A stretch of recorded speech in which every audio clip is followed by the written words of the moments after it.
A racist woman named Karen refuses to let a black child, Landon, swim in the community pool.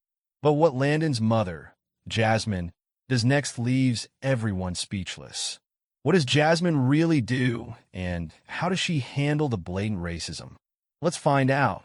Before we get into the story, comment below where you're watching from today, and if you like this story, don't forget to subscribe. The sun beat down on Oakwood Estates, a pristine suburban neighborhood where manicured lawns and perfectly trimmed hedges lined the streets.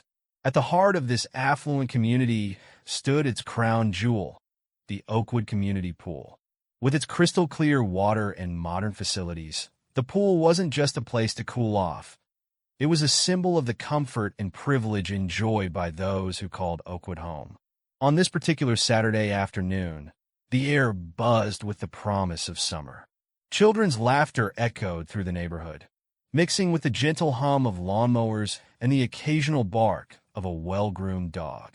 The scent of freshly cut grass and barbecue smoke wafted through the air, creating an atmosphere of relaxation and contentment. As residents made their way to the pool, they exchanged friendly waves and casual greetings. Some carried colorful beach towels and coolers filled with refreshments, while others balanced stacks of fashion magazines and sunscreen bottles. The community vibe was one of casual elegance, where everyone seemed to know each other, and newcomers were a rarity. Among the crowd heading towards the pool were Jasmine and her son Landon. Jasmine, a striking woman in her mid-30s, walked with the confidence of someone who knew her worth. Her dark skin glowed in the sunlight, and her natural hair was styled in neat, protective braids. She wore a fashionable one-piece swimsuit under a light cover-up, her beach bag slung casually over one shoulder. "Mom, can we hurry?" Landon asked, tugging at Jasmine's hand. At 8 years old, Landon was the picture of youthful energy. His bright eyes sparkled with excitement, and his wide smile revealed a missing front tooth. He wore blue swim trunks decorated with cartoon sharks and clutched a pair of goggles in his free hand. Jasmine laughed, quickening her pace slightly. "Slow down, buddy. The pool isn't going anywhere." As they walked, Jasmine couldn't help but feel a sense of pride. As a successful lawyer specializing in civil rights cases, she had worked hard to provide this life for her son. Moving to Oakwood Estates had been a big step, but she believed in leading by example. Integration and representation were important to her, and she wanted Landon to grow up in a diverse environment. "Remember what we talked about, Landon," Jasmine said as they approached the pool gate. "What do we do if anyone is unkind?" Landon rolled his eyes good-naturedly. "I know, Mom. We stay calm and use our words. Can we go swim now?" Jasmine ruffled his hair affectionately. "That's my boy. Go on then. I'll be right behind you." As Landon darted through the gate, Jasmine noticed a group of women lounging by the pool's edge. Among them was Mrs. Karen Whitefield, a fixture of the Oakwood social scene. Mrs. Whitefield, with her perfectly coiffed blonde hair and designer sundress, embodied the old guard of the neighborhood. She sat perched on the edge of her lounge chair, sunglasses pushed up on her head as she surveyed the pool area like a queen overlooking her domain. Jasmine had encountered Mrs. Whitefield at several community events since moving in. While always polite on the surface, there was an undercurrent of tension in their interactions. Mrs. Whitefield had a way of making comments that, while not overtly offensive, left Jasmine feeling uneasy. A shout of pure joy erupted from the pool's edge. Landon, unable to contain his excitement any longer, he sprinted towards the pool's edge, arms pumping, a wide grin on his face. Just as he was about to leap, a hand shot out, grabbing his arm and jerking him to a stop. "Now, just a minute, young man," Mrs. Whitefield said, her voice stern. "I don't believe I've seen you here before. Are you a resident?" Landon looked up at her, confusion clouding his features. I live here with my mom," he stammered, pointing towards Jasmine. Mrs. Whitefield's grip on Landon's arm tightened slightly. "I'm sorry, but I can't just take your word for it. This pool is for residents only, and I don't recognize you." Jasmine was already moving, her protective instincts kicking in. "Karen, what are you doing? Let go of my son." Mrs. Whitefield turned to face Jasmine, her expression a mix of concern and determination. "Jasmine, I'm sure you understand. We have to be careful about who we let use the facilities. There have been incidents in the past with outsiders causing trouble." The atmosphere around the pool had shifted. Other residents were watching the scene unfold, some with curiosity, others with discomfort. Landon stood frozen, his earlier excitement replaced by uncertainty and a touch of fear. Jasmine reached her son, gently removing Mrs. Whitefield's hand from his arm. "Karen, we are residents. We've lived here for 6 months. Landon has every right to swim in this pool." Mrs. Whitefield's eyes narrowed. "Well, I've never seen him here before. And frankly, I find it hard to believe that you've been here for 6 months without using the pool. Perhaps there's been some misunderstanding about your status here." The implication in Mrs. Whitefield's words was clear, and Jasmine felt a familiar anger rising in her chest. She had dealt with this kind of subtle racism before, but to see it directed at her son was almost more than she could bear. Jasmine, still standing at the pool's edge with Landon by her side, took a deep breath and decided to give diplomacy one more chance. "Mrs. Whitefield," Jasmine began, her voice calm but firm, "I think there's been a misunderstanding. We are residents here. We've lived at 1542 Oakwood Drive for the past 6 months. I'm sure if we just talk this through, we can resolve this peacefully." Mrs. Whitefield's lips thinned into a tight line. She glanced around at the other pool-goers, many of whom were now watching the exchange with undisguised interest. Squaring her shoulders, she turned back to Jasmine. "Mrs. Johnson," she said, her voice dripping with false politeness, "I'm sure you understand that as a member of the Neighborhood Watch, it's my responsibility to ensure that only residents use our facilities." Jasmine felt her patience wearing thin, but she kept her composure.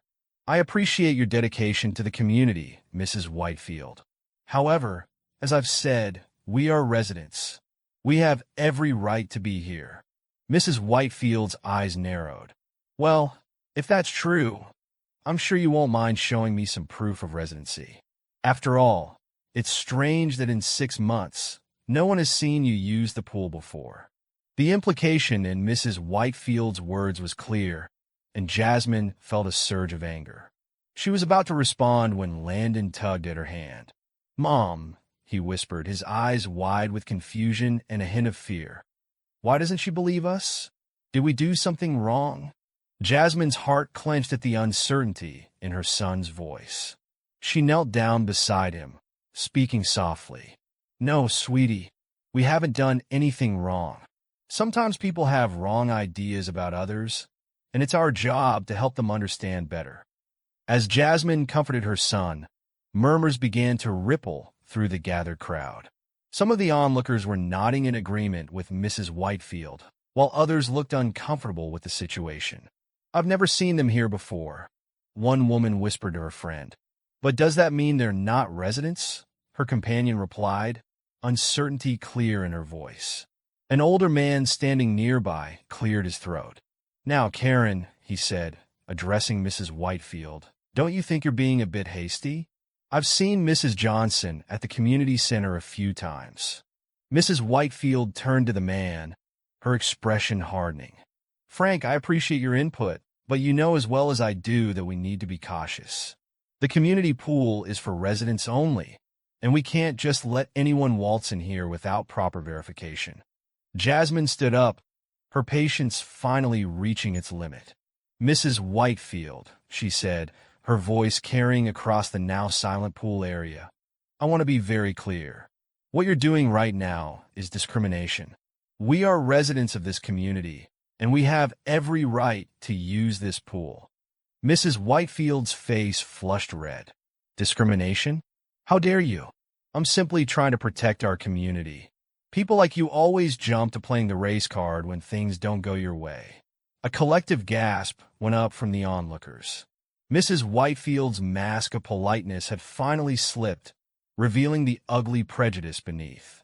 Jasmine felt a cold fury settle over her. She'd dealt with racism before, but to see it directed at her child in what was supposed to be their home was almost more than she could bear. She took a deep breath, centering herself. "People like me, Mrs. Whitefield?" Jasmine asked, her voice dangerously quiet. "And what exactly do you mean by that?" Mrs. Whitefield seemed to realize she'd overstepped, but instead of backing down, she doubled down. "Well, you know," she said, waving her hand vaguely. "People who aren't familiar with our community standards. People who might not appreciate the privilege of living in a place like Oakwood Estates." The tension around the pool was palpable. Some of the residents were nodding in agreement with Mrs. Whitefield, while others looked deeply uncomfortable. A few had the decency to look ashamed. Jasmine felt Landon press closer to her side, and she put a protective arm around him. She knew she had to handle this carefully, not just for her own sake, but for Landon's and for every other family that might face this kind of discrimination in the future. "Mrs. Whitefield," Jasmine began, her voice clear and steady, "I want you to listen to me very carefully. What you're doing right now is not just morally wrong, it's illegal. As a lawyer, I can tell you that your actions constitute racial discrimination under the Fair Housing Act." Mrs. Whitefield's eyes widened, but Jasmine continued before she could interject. "Furthermore, as residents of this community, we have a contractual right to use all common areas, including this pool. By attempting to deny us access, you're not only violating federal law, but also breaching the HOA agreement that every resident here has signed." Jasmine paused, letting her words sink in. She could see the impact they were having, not just on Mrs. Whitefield, but on the other residents as well. Some were looking at Mrs. Whitefield with new eyes, seemingly realizing for the first time the seriousness of her actions. "Now," Jasmine continued, "I'm going to say this one more time. My son and I are residents of Oakwood Estates. We have every right to be here, and we will not be intimidated or made to feel unwelcome in our own community." A tense silence fell over the pool area. Mrs. Whitefield stood frozen, her face a mix of anger and uncertainty. For a moment, it seemed like the confrontation might be over. But then, Mrs. Whitefield's expression hardened. "Well," she said, her voice shrill, "if you're so certain of your rights, you won't mind waiting here while I call security. I'm sure they can sort this all out." Jasmine felt a flicker of disbelief. "Security? Mrs. Whitefield, this is completely unnecessary. We've explained our situation, and I've outlined the legal implications of your actions. Calling security will only escalate this situation further." But Mrs. Whitefield was already pulling out her phone. "I'm sorry, but I feel unsafe," she declared loudly, her eyes darting around as if seeking support from the other residents. "You're being aggressive, and I have a responsibility to protect this community." Jasmine couldn't believe what she was hearing. She, a professional woman standing calmly with her 8-year-old son, was being portrayed as a threat. The absurdity of the situation would have been laughable if it weren't so infuriating. As Mrs. Whitefield dialed, Jasmine turned to the other residents. "Is this really what our community stands for?" she asked, her voice carrying across the pool area. "Is this the example we want to set for our children?" Some of the onlookers had the grace to look ashamed, but others still seemed uncertain, caught between their discomfort with Mrs. Whitefield's actions and their own ingrained biases. Landon tugged at Jasmine's hand. "Mom," he whispered, his voice trembling slightly, "maybe we should just go home. I don't want to swim anymore." Jasmine's heart broke at the dejection in her son's voice. She knelt down beside him, looking him in the eye. "Landon, listen to me. We have every right to be here. Sometimes when people treat us unfairly, it's important to stand up for ourselves. It's not always easy, but it's how we make things better. Do you understand?" Landon nodded slowly, his young face serious. "Like in your stories about the civil rights movement." Jasmine smiled, feeling a surge of pride. "That's right, sweetheart. Just like that. We're not going anywhere." As Jasmine stood back up, she noticed a ripple of movement through the crowd. A young woman stepped forward, her face flushed with what looked like a mix of embarrassment and determination. "Mrs. Whitefield," the woman said, her voice shaking slightly, I don't think you should call security. I've seen Mrs. Johnson and her son at the community center. They are residents." Mrs. Whitefield, who had been speaking rapidly into her phone, paused. "Emily, dear, I appreciate your input, but you don't understand the full situation here." Another voice piped up, this time from an elderly man near the pool's edge. "Karen, I think you're the one who doesn't understand. What you're doing isn't right. These folks have as much right to be here as any of us." A murmur of agreement rippled through the crowd. The tide was beginning to turn. Mrs. Whitefield looked around, her composure slipping. I'm just trying to protect our community," she stammered, but her words lacked their earlier conviction. Jasmine seized the moment. "Mrs. Whitefield," she said, her voice firm but not unkind, "I understand that you believe you're acting in the best interest of the community. But what you're doing is harmful. It's harmful to my son, who now feels unwelcome in his own neighborhood. It's harmful to this community, which should be a place of inclusivity and respect. And ultimately, it's harmful to you because it reinforces prejudices that have no place in our society." She paused, looking around at the gathered residents. "I moved to Oakwood Estates because I believed it was a place where my son could grow up in a diverse, welcoming environment. I still believe that, but it's up to all of us to make that a reality." The pool area was silent as Jasmine's words sank in. Even Mrs. Whitefield seemed at a loss for words. The tension at the Oakwood Estates community pool was palpable as everyone waited for the arrival of security. Jasmine stood her ground, her arm protectively around Landon, while Mrs. Whitefield paced nervously, occasionally glancing at her phone as if willing it to ring again. After what seemed like an eternity, but was probably only a few minutes, a golf cart with security emblazoned on the side pulled up to the pool area. From it emerged an older black man, his salt and pepper hair neatly trimmed and his uniform crisp despite the summer heat. His name tag read Mr. Johnson. As he approached, Mr. Johnson's eyes swept over the scene, taking in the tense atmosphere and the cluster of onlookers. His expression remained neutral, but there was a weariness in his eyes that suggested he'd seen this kind of situation before. "Good afternoon, folks," he said, his deep voice calm and authoritative. "I received a call about a disturbance. Can someone fill me in on what's happening here?" Mrs. Whitefield stepped forward immediately, her voice high-pitched with nervous energy. "Oh, thank goodness you're here, Mr. Johnson. This woman," she gestured towards Jasmine, "claims to be a resident, but I've never seen her use the pool before. I was simply trying to verify her status when she became confrontational." Jasmine opened her mouth to respond, but Mr. Johnson held up a hand, silencing them both. "Let's take this one step at a time," he said. "Ma'am," he addressed Jasmine, "could you please state your name and address?" "Certainly," Jasmine replied, her voice steady. "I'm Jasmine Thompson. My son Landon and I live at 1542 Oakwood Drive. We've been residents here for 6 months." Mr. Johnson nodded, pulling out a tablet from his pocket. He tapped on the screen a few times, his brow furrowed in concentration. After a moment, he looked up.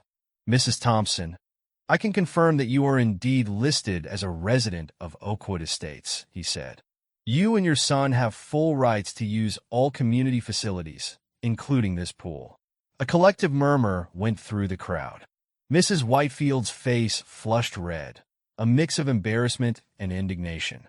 But I've never seen them here before," she sputtered. "How can we be sure they're not just using someone else's address?" Mr. Johnson turned to Mrs. Whitefield, his expression stern. "Ma'am, our records are up-to-date and accurate. Mrs. Thompson and her son are legitimate residents. Your concerns have been addressed, and I must ask you to cease this line of questioning immediately." Mrs. Whitefield fell silent, her mouth opening and closing like a fish out of water. Jasmine felt a surge of vindication. but she knew this wasn't over. She had to do something to prevent this from happening again, not just to her and Landon, but to anyone else who might face similar discrimination in the future. Taking a deep breath, Jasmine made a decision. She turned to Landon, who had been watching the proceedings with wide, anxious eyes. "Landon, sweetie," she said softly, "why don't you go ahead and swim? That's what we came here for. After all." Landon looked up at her, uncertainty written across his face. "Are you sure, Mom? What about?" His eyes darted towards Mrs. Whitefield. Jasmine smiled reassuringly. "Don't worry about her. Mr. Johnson has confirmed that we have every right to be here. Go on, enjoy the pool. Show everyone that this is your home, too." After a moment's hesitation, Landon nodded. He walked to the edge of the pool, took a deep breath, and jumped in with a splash. The sound of his laughter as he surfaced seemed to break some of the tension in the air. As Landon began to swim, Jasmine pulled out her phone. She opened the camera app and switched it to video mode. Then, taking a deep breath, she began to speak. "Hello, Oakwood Estates community," she said, her voice clear and steady. "My name is Jasmine Thompson, and I'm recording this message to address an incident that occurred today at our community pool." The crowd, which had begun to disperse after Mr. Johnson's confirmation, now turned back to watch. Mrs. Whitefield's eyes widened in alarm. "Today, my son and I were subjected to racial profiling and discrimination by a fellow resident," Jasmine continued. "We were accused of not belonging here, of not having the right to use facilities that we, as residents, are entitled to use." She panned the camera around, capturing the faces of the onlookers, many of whom looked uncomfortable. "I want to be clear. This is not acceptable. Oakwood Estates claims to be a welcoming community for all, but actions like these tell a different story. We cannot claim to value diversity and inclusion while allowing such blatant discrimination to occur." Jasmine's voice grew stronger as she spoke, fueled by the injustice of the situation and her determination to make a change. To those who stood by silently today, I want you to ask yourselves, is this the community you want to live in? One where your neighbors are treated with suspicion based on the color of their skin? Where children are made to feel unwelcome in their own neighborhood? She turned the camera to show Landon, happily swimming in the pool. "This is my son, Landon. He's 8 years old. He loves to swim, to play basketball, to ride his bike through the streets of what he thought was his home. Today, he learned that some people don't think he belongs here. Is that the lesson we want to teach our children?" Mrs. Whitefield, who had been watching this unfold with growing horror, suddenly stepped forward. "Stop that. You can't record me without my permission." Jasmine turned the camera towards Mrs. Whitefield, capturing her outburst. "Mrs. Whitefield, this is a public space. I have every right to document what happens here, especially when it involves discrimination against my family." Mrs. Whitefield's face contorted with anger. "You people always play the race card. I was just trying to protect our community. If you can't understand that, maybe you don't belong here after all." A collective gasp went up from the crowd. Mrs. Whitefield's words hung in the air, their racist implications impossible to ignore. Jasmine, her voice remaining calm, addressed the camera again. "And there you have it, Oakwood Estates. This is the ugly truth that lurks beneath the surface of our welcoming community. This is what we're up against." She turned back to Mrs. Whitefield, who seemed to realize too late the gravity of what she'd said. "Mrs. Whitefield, I want you to know that your words and actions today don't just hurt me and my son. They hurt our entire community. They perpetuate stereotypes and biases that have no place in our society." Mrs. Whitefield, her face now pale, tried to backtrack. I didn't mean. You're twisting my words." But Jasmine wasn't finished. She addressed the camera once more. "To my fellow residents of Oakwood Estates, I ask you this. What kind of community do we want to be? One that turns a blind eye to racism and discrimination? Or one that stands up for what's right, that truly embraces diversity and inclusion?" She panned the camera around one last time, capturing the shocked and thoughtful faces of the onlookers. The choice is ours. We can do better. We must do better. For the sake of our children, for the sake of our community, and for the sake of our shared humanity. With that, Jasmine ended the recording. The pool area was silent. The only sound the splash of water as Landon continued to swim, blissfully unaware of the drama unfolding around him. Mr. Johnson, who had been watching the scene unfold with a mix of admiration and concern, stepped forward. "Mrs. Thompson," he said, his voice gentle but firm, "I want you to know that I will be filing a full report about this incident. What happened here today was unacceptable, and I assure you it will be addressed at the highest levels of our community management." Jasmine nodded, grateful for his support. "Thank you, Mr. Johnson. I appreciate that." Mrs. Whitefield, seeming to finally grasp the severity of the situation, tried one last time to salvage her reputation. I'm sorry if my words came across as offensive. That wasn't my intent. I was just trying to follow the rules." But her words fell flat. The damage had been done, and everyone knew it. One by one, other residents began to approach Jasmine. Some offered words of support, others apologies for not speaking up sooner. A few even thanked her for having the courage to address the issue head-on. As the crowd began to disperse, Jasmine called Landon out of the pool. He came bounding over, water dripping from his swim trunks, a big smile on his face. "Did you see me, Mom? I did a cannonball." Jasmine couldn't help but smile, despite the heaviness in her heart. "I saw, sweetie. You were amazing." As they gathered their things to leave, Jasmine noticed Mrs. Whitefield sitting alone on a lounge chair, her head in her hands. For a moment, she felt a twinge of sympathy. Change was never easy, and confronting one's own biases could be painful. But then she remembered the hurt in Landon's eyes when he'd been made to feel unwelcome, and her resolve strengthened. This wasn't just about one incident or one person.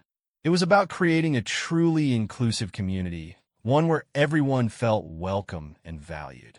As they walked out of the pool area, Landon looked up at his mother. "Mom," he said, his voice serious, "are we still allowed to come back to the pool?" Jasmine stopped and knelt down to meet her son's eyes. "Of course we are, sweetheart. This is our home, and that pool belongs to us just as much as it does to anyone else. Don't ever let anyone make you feel like you don't belong." Landon nodded, a small smile returning to his face. "Okay, Mom, can we come back tomorrow?" Jasmine laughed, ruffling his damp hair. "We sure can, buddy. We sure can." As they walked home in the warm evening air, Jasmine thought about the video she'd recorded. She knew posting it would cause a stir in the community, maybe even make some people angry. But she also knew it was necessary. Sometimes, the only way to effect change was to shine a light on the darkness, to force people to confront uncomfortable truths. She pulled out her phone and opened the community Facebook group. With a deep breath, she uploaded the video and typed out a simple caption: "A call for change in Oakwood Estates. Let's build a truly inclusive community together." As she hit post, Jasmine felt a mix of anxiety and hope.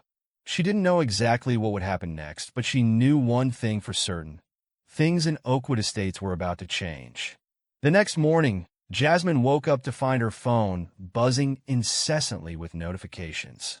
The video had gone viral within the Oakwood Estates community, sparking heated discussions and debates. Some residents expressed shock and outrage at Mrs. Whitefield's behavior, while others defended her, claiming she was just trying to follow the rules. As Jasmine scrolled through the comments, she saw a notification for an emergency HOA meeting scheduled for that evening. The topic? Addressing recent community concerns and promoting inclusivity. She smiled to herself. It wasn't going to be easy, but it was a start. Change was coming to Oakwood Estates, one conversation at a time. Throughout the day, Jasmine received a flood of messages from neighbors she'd never spoken to before. Many expressed their support and apologized for not speaking up at the pool. Others shared their own experiences with subtle, and sometimes not so subtle, discrimination within the community.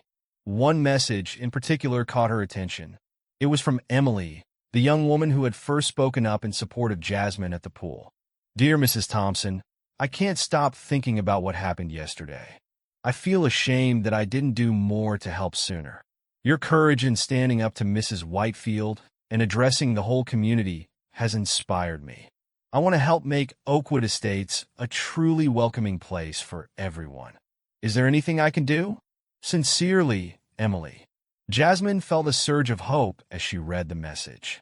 This was exactly the kind of response she had hoped for.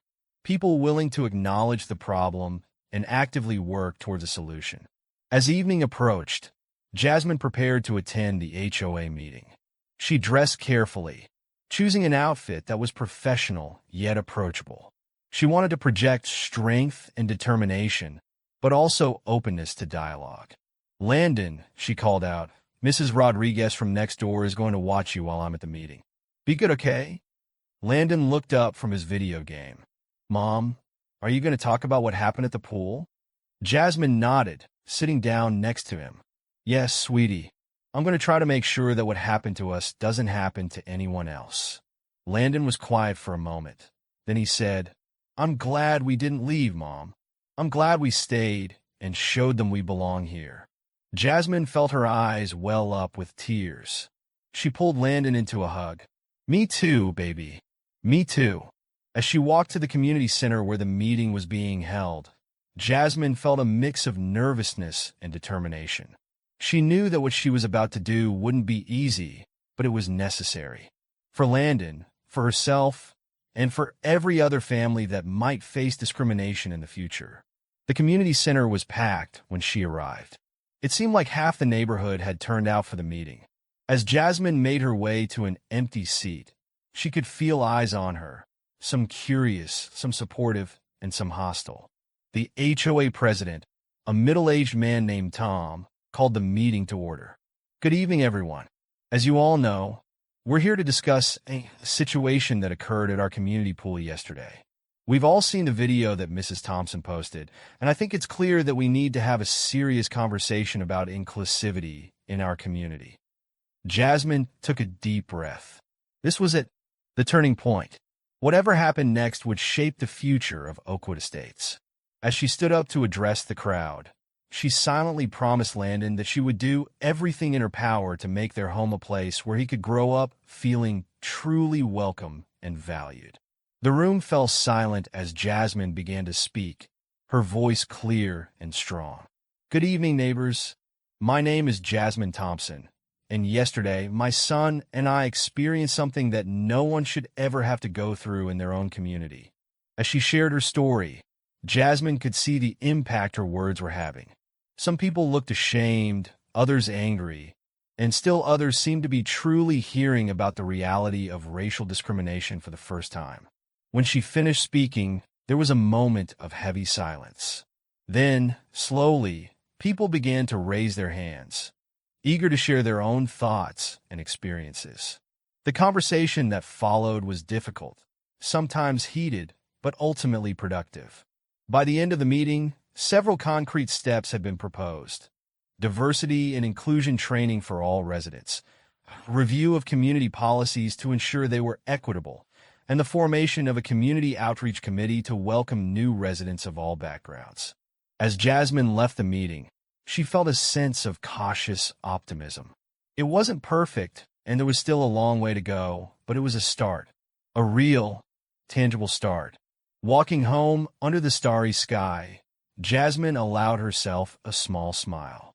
She thought of Landon, probably still up playing his video games, blissfully unaware of the changes his bravery had set in motion.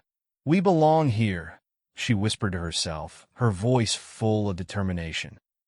"And we're going to make sure everyone knows it." The morning after the emergency HOA meeting, Jasmine woke up with a renewed sense of purpose. The community's response to her video and the subsequent meeting had been encouraging, but she knew that real change would require more than just words and promises.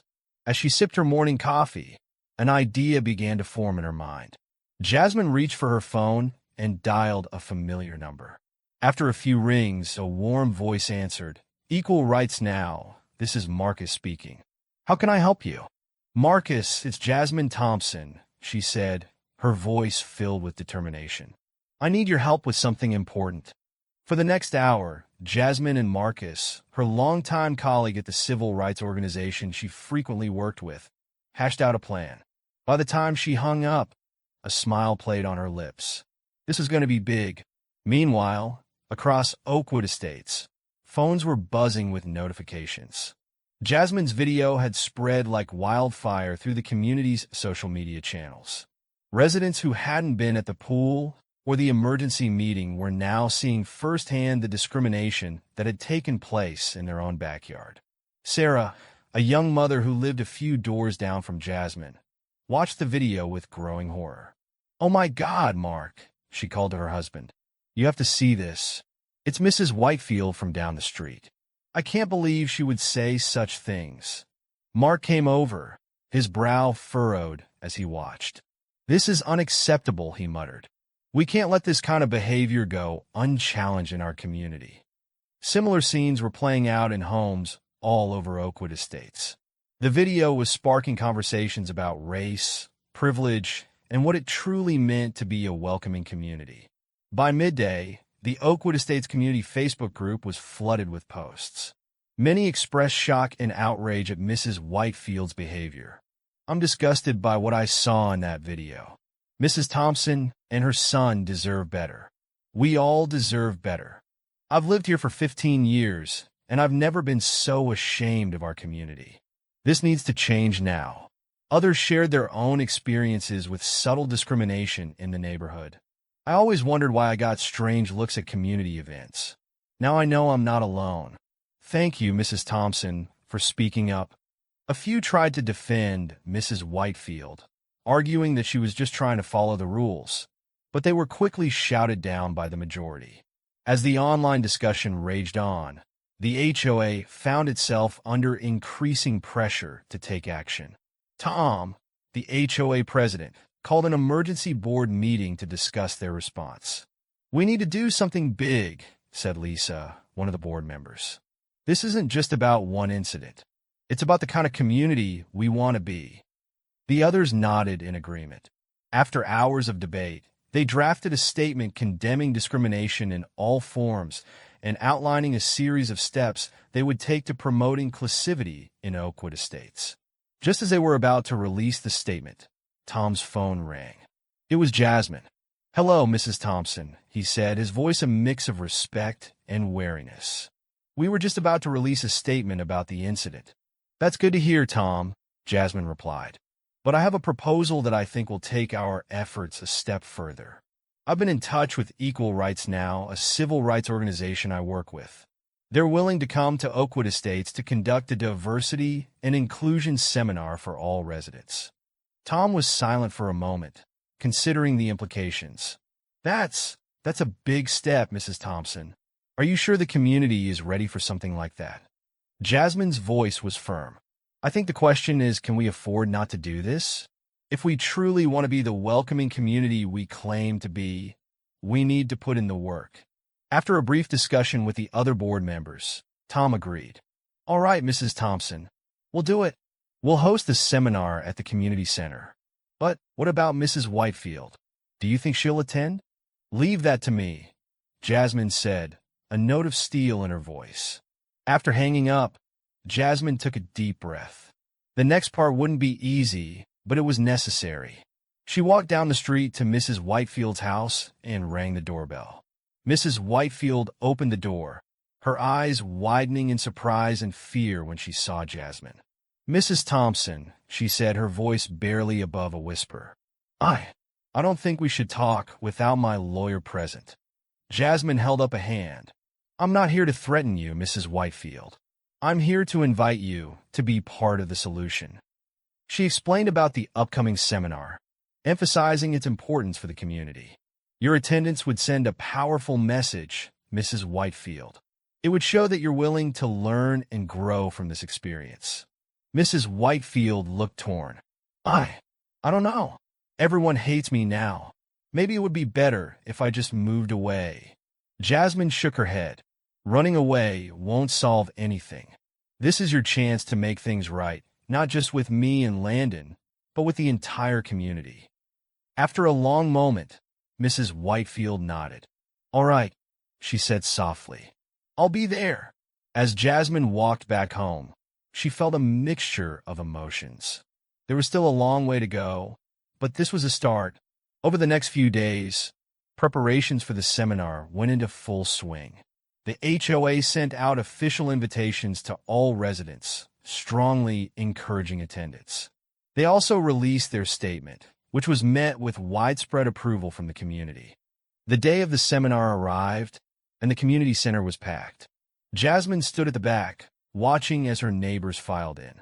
She saw Sarah and Mark, the young couple from down the street. Emily, the woman who had first spoken up at the pool, gave Jasmine an encouraging smile as she walked past. And then, just as the seminar was about to begin, Mrs. Whitefield walked in. A hush fell over the room as she made her way to a seat in the back, her head down and her shoulders hunched. Marcus, the facilitator from Equal Rights Now, began the seminar with a powerful statement about the importance of creating truly inclusive communities. As he spoke, Jasmine could see her neighbors listening intently, many nodding in agreement. The seminar covered a wide range of topics, from the history of housing discrimination to the subtle ways bias can manifest in everyday interactions. There were group exercises that encourage people to examine their own prejudices and role-playing scenarios to practice intervening when witnessing discrimination. Throughout it all, Mrs. Whitefield sat quietly, her face a mask of concentration. Jasmine found herself watching the older woman, wondering what was going through her mind. As the seminar drew to a close, Marcus opened the floor for comments. After a moment of hesitation, Mrs. Whitefield stood up. The room went silent. I want to apologize, she began, her voice shaking, to Mrs. Thompson and her son, to all of you, and to myself. I've lived in this community for 30 years, and I thought I knew what was best for it. But I was wrong. My actions were hurtful and discriminatory, and there's no excuse for that. She turned to face Jasmine directly. Mrs. Thompson, I am truly sorry for the pain I caused you and your son. I hope that one day you can forgive me, and I want you to know that I'm committed to doing better, to being better. Jasmine felt tears pricking at her eyes. She nodded at Mrs. Whitefield, acknowledging her words. Mrs. Whitefield wasn't finished. To all of you, my neighbors, I want to say this. We can do better. We must do better. This seminar has opened my eyes to so much, and I hope it's done the same for all of you. Let's make Oakwood Estates a truly welcoming place for everyone. As Mrs. Whitefield sat down, the room erupted in applause. Jasmine could see tears on many faces, including her own. After the seminar, as people were filing out, Tom approached Jasmine. Mrs. Thompson, on behalf of the HOA, I want to thank you. Not just for organizing this seminar, but for pushing us to be better. We've drafted some new policies that we'd like you to review. They're designed to prevent discrimination and promote inclusivity in our community. Jasmine nodded, feeling a sense of accomplishment. I'd be happy to review them, Tom. And thank you for being open to change. As she left the community center, Jasmine felt a tap on her shoulder. She turned to find Mrs. Whitefield standing there. Mrs. Thompson, the older woman said, her voice soft. I know I have no right to ask this, but do you think we could talk sometime? I'd like to learn more about your experiences, if you're willing to share them. Jasmine considered for a moment, then nodded. I think that would be a good idea, Mrs. Whitefield. How about next week? You can come over for coffee. Mrs. Whitefield's face lit up with relief. Thank you. I'd like that very much. As Jasmine walked home, she felt a sense of hope she hadn't experienced in a long time. Change was happening right here in Oakwood Estates. It wouldn't be easy, and there would undoubtedly be more challenges ahead, but they were moving in the right direction. She thought of Landon, who was spending the day with his grandmother. She couldn't wait to tell him about the seminar, about Mrs. Whitefield's apology, about the new policies the HOA was implementing. She wanted him to know that his home was becoming a place where he truly belonged, where he was valued and respected. As she reached her front door, Jasmine paused and looked back at the community center. People were still milling about outside, talking animatedly. She saw hugs being exchanged, handshakes, smiles. It wasn't perfect, but it was progress. She took a deep breath, feeling the weight of the past few days lifting from her shoulders. They had faced discrimination head-on, and they had come out stronger for it. Oakwood Estates would never be the same, and that was a good thing. Jasmine unlocked her door and stepped inside, already planning her next steps. There was still work to be done, but for now, she allowed herself to savor this victory. They had taken a stand, and their community had risen to the challenge. As she settled onto her couch, Jasmine picked up her phone and started typing out a message to the community Facebook group. Dear neighbors, today, we took an important step towards becoming the inclusive community we aspired to be. The seminar was just the beginning. Let's continue to have these conversations, to challenge our assumptions, and to support one another. Thank you all for your willingness to learn and grow. Together, we can make Oakwood Estates a true home for everyone. Jasmine Thompson. She hit send and leaned back, a smile playing on her lips. The future looked bright, and she was ready to face it head-on. Later that evening, as Jasmine sat on the porch swing with Landon, she tried to put the day's events into words that her 8-year-old could understand. So, did all the grown-ups learn not to be mean today? Landon asked, his legs swinging back and forth. Jasmine chuckled softly. It's not quite that simple, sweetie. But they learned why being mean to someone because of how they look is wrong. And they promised to try and be better. Landon was quiet for a moment, processing this. Even Mrs. Whitefield? He asked finally. Yes, even Mrs. Whitefield, Jasmine confirmed. She's trying to learn and change. That's good, Landon said, nodding sagely. Because it wasn't very nice when she didn't let me swim. Jasmine pulled her son close, planting a kiss on top of his head. You're right, it wasn't nice. But you know what? By standing up for ourselves, by not letting her actions stop us from using the pool, we helped make a change. Sometimes, sweetheart, doing the right thing isn't easy. It can be scary and hard. But it's always important to stand up for what's right. Landon looked up at her, his young face serious. Like Martin Luther King? He asked, remembering the stories Jasmine had told him. Exactly like that, Jasmine said, her heart swelling with pride. Every time we stand up against unfairness, we're following in the footsteps of great people like Dr. King. And we're making the world a little bit better. As they sat there, watching the sun set over Oakwood Estates, Jasmine reflected on the progress they'd made and the challenges that still lay ahead. The seminar was a good start, but real change would require ongoing effort and commitment from everyone in the community. She thought about the new policies the HOA was implementing, the follow-up sessions that were being planned, and the conversations that were starting to happen between neighbors who had barely spoken before. It wasn't perfect, and there would undoubtedly be setbacks along the way, but it was progress. Mom, Landon's voice broke into her thoughts. Can we go to the pool tomorrow? Jasmine smiled. Of course we can, sweetie. It's supposed to be a beautiful day. The next afternoon, Jasmine and Landon made their way to the community pool. As they approached the entrance, Jasmine felt a flutter of nervousness in her stomach. This would be their first time back since the incident with Mrs. Whitefield. But as they walked through the gate, Jasmine's anxiety melted away. The atmosphere was noticeably different from that day a few weeks ago. Residents smiled and waved as they entered, calling out friendly greetings. Hi, Mrs. Thompson. Emily called from her lounge chair. Beautiful day for a swim, isn't it? Sarah and Mark, who were playing with their toddler in the shallow end, waved enthusiastically. Landon, buddy, Mark called out. We've got some new pool toys if you want to try them out. Landon looked up at Jasmine, his eyes shining with excitement. She nodded, giving him a gentle push towards the pool. Go on, have fun. As Landon ran off to join the other children, Jasmine set up their things on a nearby lounge chair. She was just settling in when she noticed Mrs. Whitefield enter the pool area. For a moment, the two women locked eyes across the space. Then, slowly, Mrs. Whitefield raised her hand in a small wave.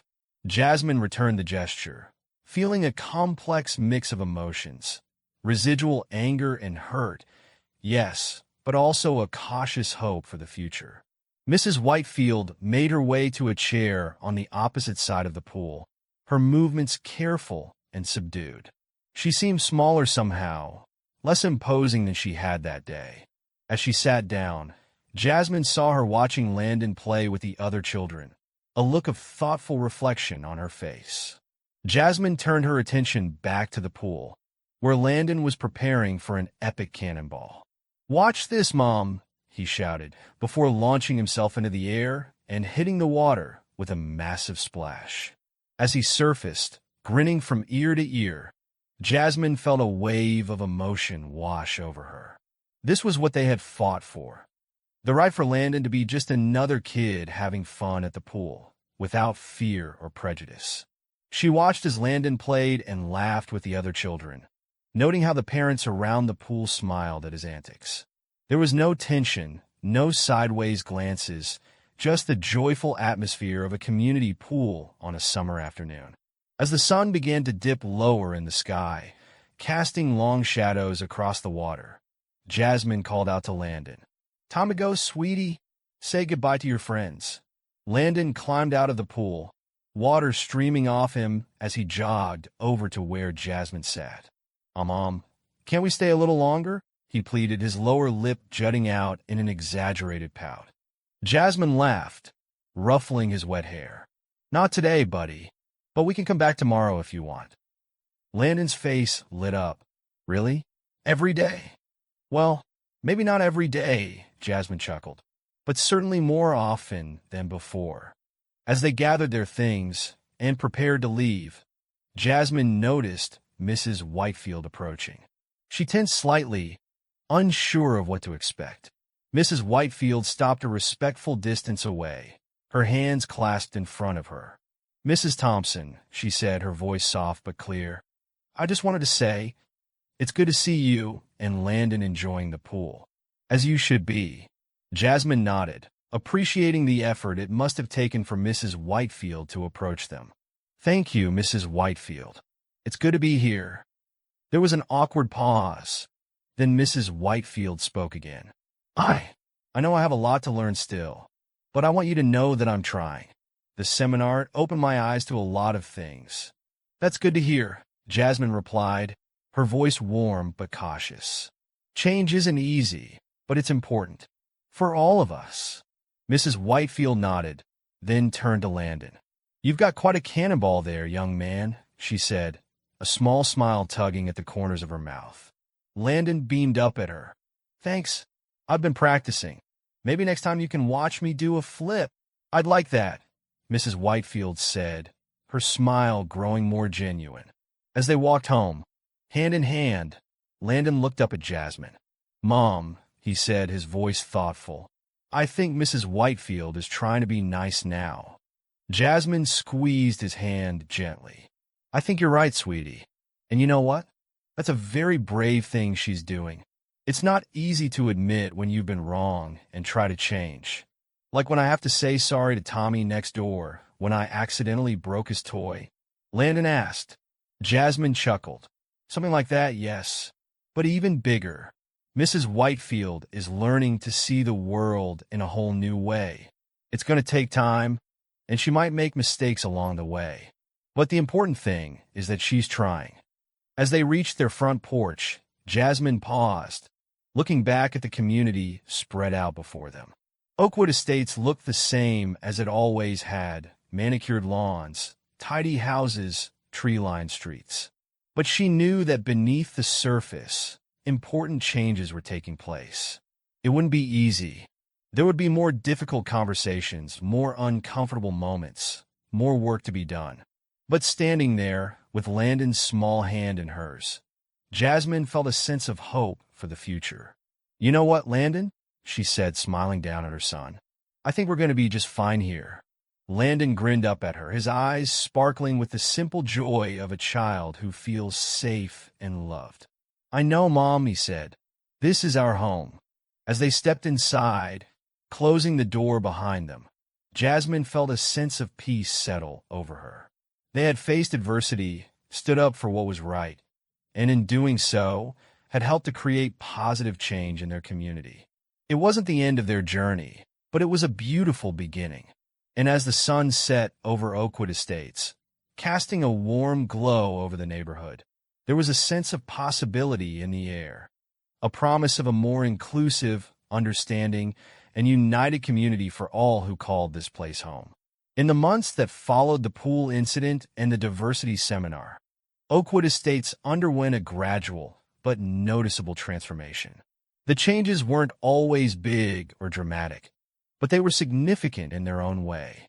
Jasmine found herself at the center of this change, though not by design.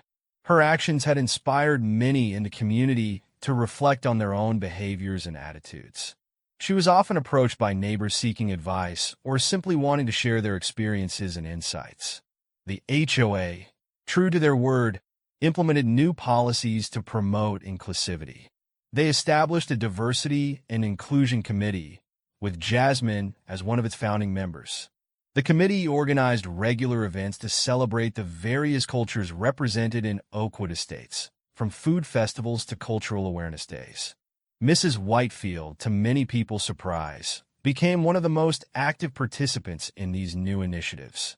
She seemed determined to make amends for her past behavior, throwing herself into volunteer work and community outreach. While some residents remained wary of her, many appreciated her efforts to change. Landon, for his part, flourished in this new environment. He became a regular at the community pool, often organizing games and activities for the other children. His openness and friendliness seemed to break down barriers that even adults struggled with, as he played with kids from all backgrounds without a second thought. One sunny Saturday, about 6 months after the incident, Oakwood Estates held its first multicultural fair.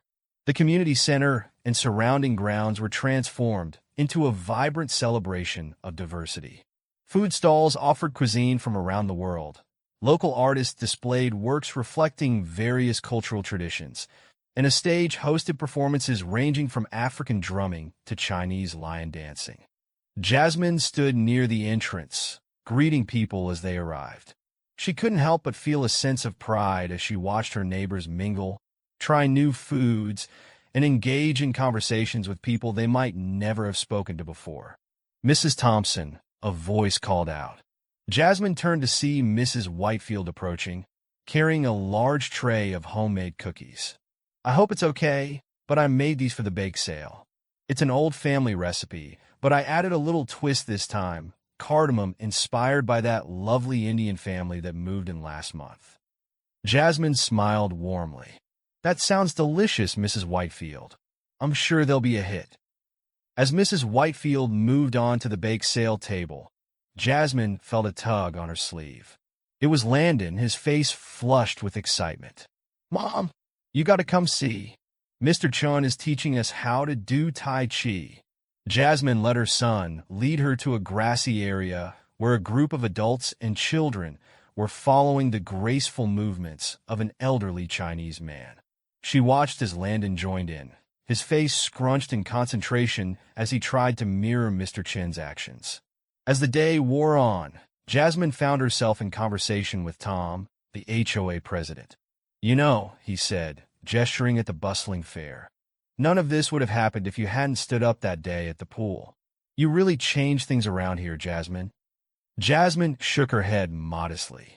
"I just did what was right. It's everyone in this community who's made the real change. We all had to want it and work for it." As the sun began to set, casting a warm glow over the fair, a local jazz band took the stage. People gathered around, some dancing, others simply swaying to the music.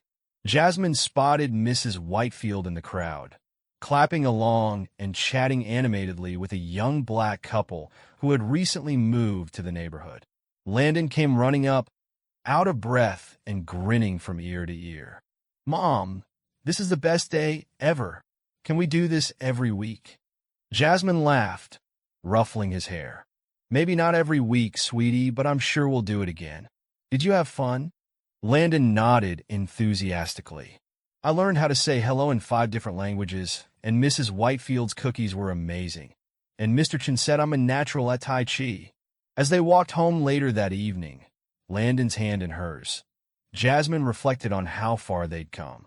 The incident at the pool, painful as it had been, had sparked a change that was transforming their community into something beautiful. She thought about the long road ahead. There would still be challenges, misunderstandings, and difficult conversations. But she felt hopeful. Oakwood Estates was becoming the kind of place she had always dreamed of raising Landon. A place where diversity was celebrated, where people looked out for each other, and where everyone felt like they belonged. As they reached their front porch, Jasmine paused, looking back at the twinkling lights of the fair in the distance. She thought about all the lives that had been touched, all the connections that had been made, all because she had refused to let injustice stand. You know what, Landon? She said, smiling down at her son. I think we're home. Really home. Landon grinned up at her, his eyes heavy with sleep, but still sparkling with the joy of the day. I know, Mom. It's the best home ever. As they stepped inside, Jasmine felt a deep sense of contentment. They had faced adversity, stood up for what was right, and in doing so, had helped to create a community that was stronger, more inclusive, and more united than ever before. It wasn't the end of their journey, but it was a beautiful new beginning, not just for them, but for everyone in Oakwood Estates. Like Jasmine and Landon, have you ever faced a situation where standing up for what's right was challenging? If yes, how did you handle it? Let me know in the comments below. If you enjoyed this story, please consider subscribing to my channel. I put in a lot of time and effort crafting these heartfelt narratives, and your support truly means the world to me. Thank you for being a part of this journey.